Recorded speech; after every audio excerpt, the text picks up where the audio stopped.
दोस्तों, बहुत से ऐसे लोग होते हैं जिनको पूजा पाठ करते समय या फिर भगवान का स्मरण करते समय अपने मन में बहुत ही गलत विचार आते हैं, बहुत ही गलत धारणाएं आती हैं।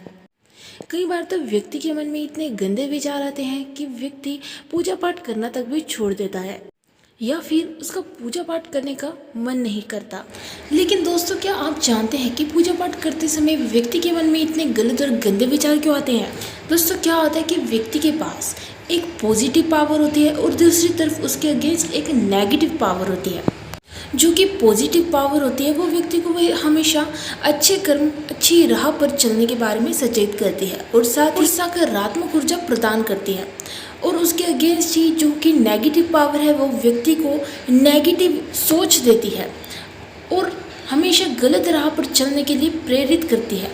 और यदि व्यक्ति के मन में पूजा पाठ करते समय गलत विचार आते हैं, गंदे विचार आते हैं, तो इसका मतलब यह है कि आपकी जो दो पावर है, एक पॉजिटिव और एक नेगेटिव, उनमें से जो आपकी नेगेटिव पावर है, मतलब जो आपकी नकारात्मक ऊर्जा है, वो आपको ज़्यादा प्रभावित करती है। अगर आप प्रभु का ध्यान करते हैं, संकीर्तन करते हैं, तो हमेशा आपको नेगेटिव पावर वो कार्य करने से हमेशा रोकेगी।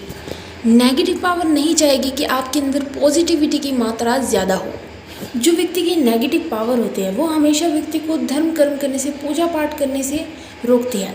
वो उन सब कर्मों में व्यक्ति की बाधक बनती है। अब दूसरी तरफ आपने ये देखा होगा कि जो व्यक्ति बचपन से या फिर काफ़ी लंबे समय से पूजा पाठ करते आ रहे हैं, उनके मन में कभी गलत विचार धारणाएं नहीं आती, गंदे विचार नहीं आते। क्योंकि जैसे कि शुरू में उनके मन में भी ऐसे विचार आते होंगे, लेकिन फिर भी उन्होंने पूजा पाठ आदि कर्म नहीं छोड़ा, जिस कारण से उन्होंने अपनी नेगेटिविटी के ऊपर पॉजिटिविटी को रखना चाहा। अगर आप ही इस समस्या से परेशान हैं तो आप भी, जो आपको मतलब कि शुद्ध चीज़ें लगती हैं, अच्छे विचार लगते हैं, आप पूजा पाठ करते समय सबसे पहले उनका स्मरण करें और फिर धीरे धीरे उन व्यक्ति के मन में से अपने आप ही गंदे विचार निकलते चले गए। अगर गंदे विचार मन में आते हैं तो उन गंदे विचारों को अपने दिमाग की दूसरी तरफ से निकाल कर अपने मन के दूसरी तरफ से अच्छे विचारों को लाए, जैसे कि धारा, नदी की बहती हुई धारा, फूल और भी सुंदर वस्तुएं, सुगंध, इन सबको अपने मन में लाए और रोज शाम प्रभु का संकीर्तन करें। सकारात्मक विचारों की उत्पत्ति के लिए भगवान श्री नारायण का संकीर्तन किया जाता है।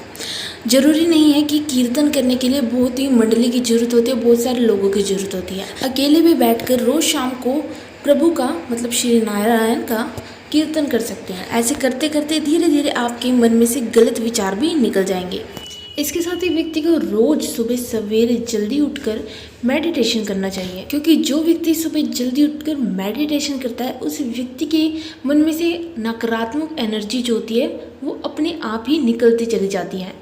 लेकिन यदि कोई व्यक्ति अश्लील वीडियोस देखता है तो उन्हीं अश्लील वीडियोस देखने के कारण ही उस व्यक्ति के मन में ऐसे गंदे विचार आते हैं।